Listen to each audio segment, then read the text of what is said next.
Uma amostra de 2 moles do álcool metílico ou metanol é condensada isotérmica e reversivelmente, passando para o estado líquido a 64 graus Celsius. A entalpia padrão de vaporização do metanol a 64 graus é 35,3 kJ/mol-1.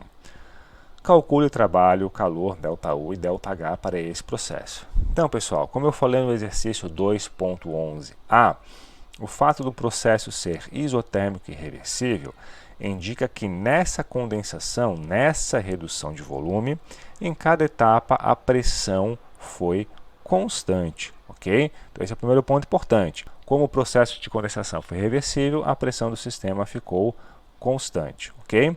Por que isso é relevante, pessoal?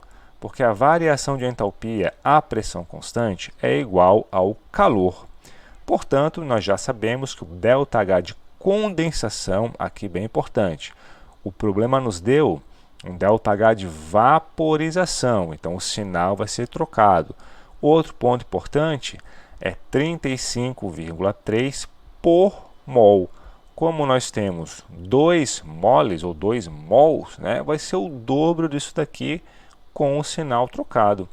Então, o ΔH de condensação vai ser menos 70,6 kJ. Posso tirar esse mol porque o fato de eu ter multiplicado por 2 vai tirar esse mol aqui, ok?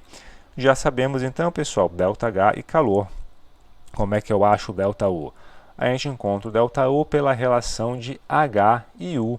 Sabemos que ΔH é igual a ΔU mais ΔPV.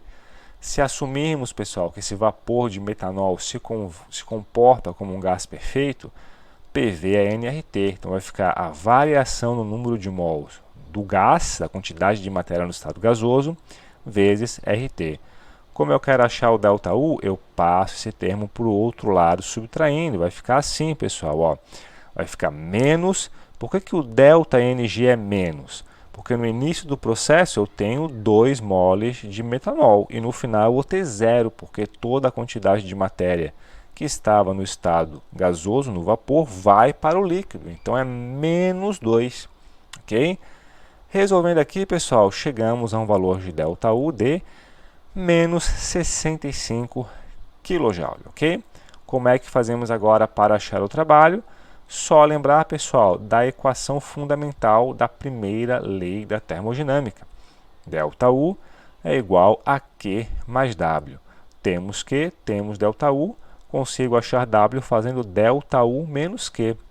Muito cuidado aqui com os sinais, você vai chegar num trabalho de 5,6 kJ.